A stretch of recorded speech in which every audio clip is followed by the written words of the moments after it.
in hiding. The foolish plan that she and her husband had cooked up did nothing but slow me down, and I was not thrilled about it. But then she always knew how to have her way, holding guilt above my head like a sharpened blade. It did not much matter that I was a woman grown, 20 years last spring.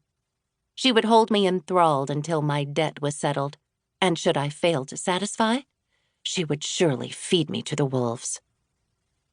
Finally, we caught sight of them. Pa and John had opted to stay with the wagon rather than come to our aid. Not even when they saw us come around the station building with our heavy load did they move into action, but remained there, watching. William, in his black hat, leaned against the weather-beaten side of the vehicle, while John sat at the reins. His shoulders were hunched and his head bowed. A stupid little smile played on his lips. His straw hat was new and made him look like a fruit farmer. Neither of them smiled or even greeted us properly. There were no signs of relief on their drab features. Nor did Ma express any gratitude for the reunion, but set the trunk down and scurried at once to get up on the wagon's dusty deck. A few barrels were there and some rope, but nothing but some burlap to sit on, which had me fretting for the dress again. It was a pretty thing of silk, striped in a lovely raspberry hue and a deep, clear blue. William had noticed my new attire. "You're on the prairie now, Kate," he said as he helped Ma onto the wagon. "Nothing will do but some plain calico." "She dresses like those whores she befriended," Ma said, huffing as she sank down on a sack of potatoes. "It's all so shiny on the outside with them, while on the inside there's nothing but rot." I rolled my eyes at her silly statement. We were hardly ones to pass judgment, and then I climbed onto the wagon as well, needing no help, though my skirt snagged on splinters in the rough wood. I winced when I felt it happening, but I would not show it. I was not about to prove William right.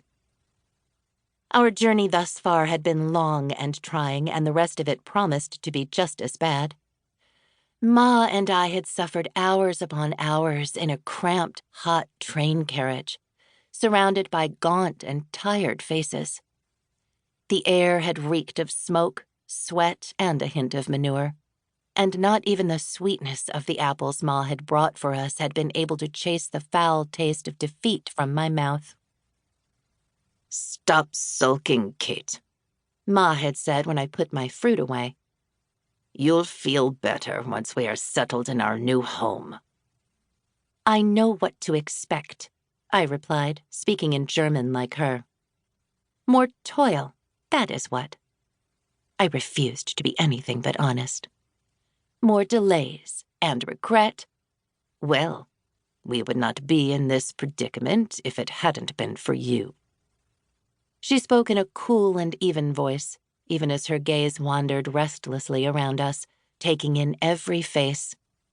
She meant to shame me by saying such things, but it never worked.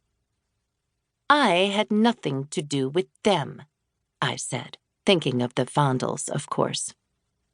"My God, woman, I was outside in the wagon with you." "Oh, be quiet, Kate," she snapped at me. She huffed and sat back in her seat, holding the basket of fruit and beer close to her chest. Her traveling hat was a tattered thing, old when bought and rarely used. The brown ribbon at the pull was unraveling as the silken butterfly pinned there had lost a wing. "If it hadn't been for you, we would never have met them in the first place." I could hardly argue with that, and neither did I care to. Instead, I leaned back on the tattered seat and continued devouring my apple, wrinkled and winter-sweet, tasting faintly of the barrel. "What is it you used to say?" I asked after a while. "We take care of our own, and the rest can fend for themselves." I did my best impression of her, making my voice sound sharp and shrill.